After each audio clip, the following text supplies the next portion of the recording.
Bismillahirrahmanirrahim. Assalamualaikum warahmatullahi wabarakatuh.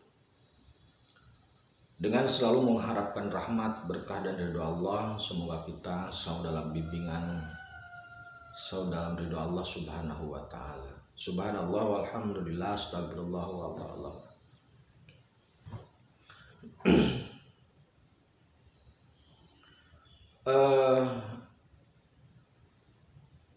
Saat ini dan mungkin beberapa waktu puluh ratus tahun yang lalu ada idiom tentang gemah ripah loh jinawi toto trentem kertora harjo. Kalau di Jawa Barat gemah ripah repeh rapi. Gemah ripah repeh rapi atau gemah ripah loh jinawi toto tentrem kertora harjo merupakan ekspektasi ideal dari masyarakat. Jadi hampir semua masyarakat itu mengharapkan tatanan dunia atau tatanan negara atau tatanan masyarakat yang adil, adil dalam rasa, kemudian sejahtera dalam raga dan sempurna dalam sukma. Artinya masyarakat itu sebenarnya tidak semua masyarakat mengharapkan kaya, tetapi yang penting masyarakat itu sejahtera, kemudian adil dan sempurna. Maksudnya itu dia bisa mendapatkan kebutuhan makan yang cukup, kebutuhan minum yang cukup, sandang pangan yang cukup. Kemudian masyarakat itu mendapatkan keadilan ekonomi, keadilan hukum, keadilan pendidikan, dan masyarakat itu tenang dalam beribadah. Jadi sederhananya dari gemah ripah repeh rapi itu adalah kesejahteraan raga, keadilan rasa, dan kesempurnaan dalam sukma. Karena kalau bicara terkait kesuburan di Nusantara ini sangat subur. Nah, gemah ripah repeh rapi gemah ripah loh jinawi atau tentrem kertora harjo ini apakah mungkin untuk diwujudkan? Jawabannya mungkin. Sebagaimana yang sudah saya sampaikan bahwasanya SP itu menegakkan agama tauhid dengan tujuan akhir menjadikan dunia seperti surga. Salah satu barometer atau salah satu parameter dunia seperti surga adalah berkecukupan pangan masyarakat, sandang, pangan, papan, kemudian terpenuhinya rasa keadilan dan tenangnya beribadah. Jadi ada jaminan keamanan dalam beribadah. Kemudian bagaimana cara mewujudkannya? Harta dan ilmu itu tidak mungkin didapatkan dalam porsi yang sama. Jadi tingkat kekayaan itu batasannya berbeda. Karena tidak mungkin semua mendapatkan sama rata, itu tidak mungkin. Ilmu pun demikian, ada yang ilmunya sedikit, ada yang banyak. Nah, bagaimana cara mewujudkan masyarakat yang gemah ripah loh jinawi toto tentrem kertora harjo? Sebenarnya sederhana.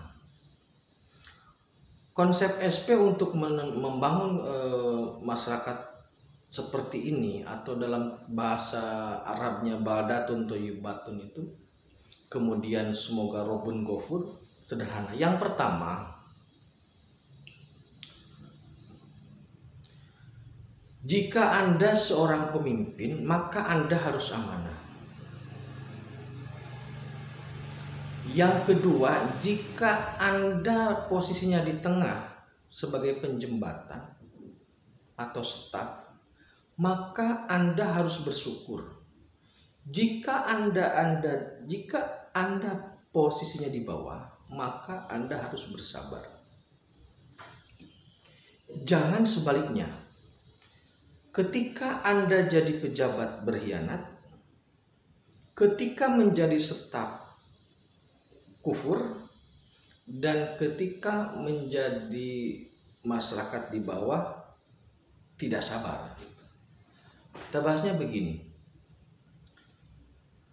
Masyarakat itu sebenarnya tidak pernah mempermasalahkan dia makan dengan apa. Yang penting ada. Karena tidak semua masyarakat senang dengan makanan-makanan yang mahal, tidak semua. Ada masyarakat yang lebih menikmati ketika makan lalapan. Ada masyarakat yang lebih menikmati ketika makan ikan. Ada juga masyarakat lain yang lebih menikmati umpamanya ayam. Tapi pada prinsipnya pola konsumsi ini berbeda. Nah, yang jadi masalah, termasuk dalam pakaian ya. Jadi tidak semua masyarakat itu senang atau bahagia atau ingin memiliki pakaian-pakaian mewah, sendal mewah, mobil mewah. Tidak semua ingin, karena mereka memiliki batasan masing-masing. Yang jadi masalah adalah ketika masyarakat dalam kondisi susah, dalam kondisi pangan yang susah, dalam kondisi papan yang susah, sandang yang serba sederhana, kemudian rasa keadilannya juga direbut gitu loh. Ketika kesejahteraannya tidak terpenuhi, kemudian rasa adilnya juga direbut, Bagaimana mungkin masyarakat bisa menikmati hidangan yang ada di rumah-rumah mereka yang sederhana, yang seadanya, ketika melihat para pejabat korupsi dengan gila-gilaan? Mana mungkin sekarang masyarakat bisa menikmati makanan kaleng seperti sarden ketika ternyata sumbernya sudah dikorupsi. Gitu. Jadi kesejahteraannya direnggut, dipotong, rasa adilnya pun dipotong. Hal inilah yang membangkitkan semacam pemberontakan. Pemberontakan di sini maksudnya yang menyebabkan masyarakat itu sudah tidak sabar dan tidak bisa dituntun atau tidak bisa dikendalikan. Jadi kalau Anda seorang pejabat, hendaklah amanah. Kenapa amanah? Karena jabatan yang Anda pegang itu sebenarnya adalah semacam semacam alat untuk mesejahterakan itu. Kalau seorang pejabat itu bertindak rakus, ya selesai. Anda sudah berarti dia sudah merenggut kesejahteraan masyarakatnya, sudah merenggut keadilan masyarakatnya. Dan kalau masyarakat sudah kelaparan, tidak bisa nyari makan, kesulitan nyari makan, ibadahnya pun akan susah. Jadi 3 faktor itu diambil semua, dirusak semua gitu loh. Nah, kemudian yang tengah ini staf-staflah sebagai bukan komandan, bukan pimpinan, tapi staf.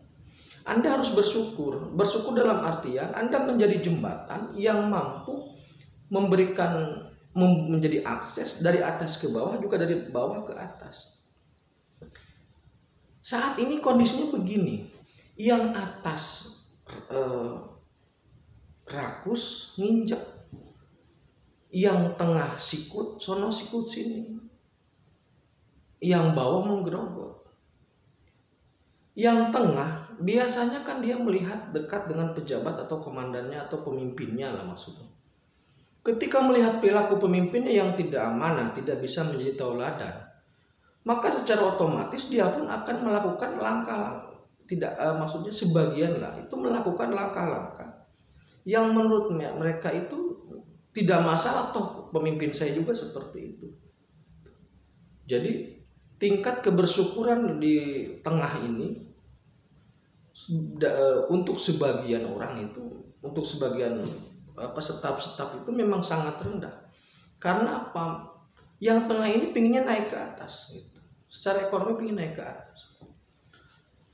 Nah, sinkronisasi ketiga pihak ini menjadi penting dalam pola untuk mewujudkan gemah ripah loh jinawi tata tentrem ketara harjo. Karena yang terpenting untuk situasi tanah Jawa ini atau Nusantara ini, alam itu sudah selesai. Alam itu maksudnya sudah mendukung, tinggal bagaimana menata SDM-nya. Karena tidak mungkin semua jadi pejabat, tidak mungkin semua menjadi staf. Ada yang menjadi pemimpin pejabat, Ada yang menjadi staf, ada yang jadi masyarakat. Untuk yang menjadi pemimpin amanah, harus amanah. Untuk yang jadi staf harus bersyukur. Untuk yang masyarakat bersabar. Dan saya yakin jika pemimpinnya amanah, jika yang para stafnya juga bersyukur, bisa dipercaya juga, masyarakat itu tidak banyak menuntut. Yang terpenting masyarakat itu adalah tercukupi kebutuhan dasarnya. Dia tidak pernah menuntut hari ini harus makan ayam, harus makan di restoran, tidak pernah. Masyarakat bersabar. Yang terpenting masyarakat terpenuhi hak dasarnya, kebutuhan sandang pangan papannya, kemudian terpenuhi rasa keadilannya, kemudian terpenuhi kenyamanan, keamanan dalam ibadahnya. Ada di suatu negara, di sebuah yang sistemnya raja, saya lupa nama negaranya. Masyarakatnya miskin, tapi rajanya juga miskin, sehingga tidak ada yang protes. Ada itu, saya lupa nama negaranya.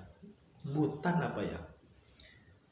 Jadi masyarakat walaupun dalam garis kemiskinan, semua yang tercukupi hanya kebutuhan dasar, tetapi karena dia melihat rajanya pun miskin, seadanya, sederhana, tidak bermasalah, biasa saja. Di negara kita ini yang menjadi gejolak, yang menjadi masalah itu rakyat dalam kesulitan. Apalagi situasi pandemi seperti ini, kesulitan. Berasnya dipotong gitu loh. Minyaknya hilang. Luar biasa. Kalau masyarakat itu makan sarden hanya isinya, pejabatnya sama kaleng-kalengnya dimakan. Itulah yang menjadikan masyarakat gelisah dan marah karena apa? Kebutuhan dasar belum tercukupi, keadilan merasa tercederai, dan ketenangan dalam beribadah harus tetap ditingkatkan. Keamanan, kenyamanan, dan jaminan dalam beribadah harus terus ditingkatkan. Demikian, terima kasih. Assalamualaikum warahmatullahi wabarakatuh.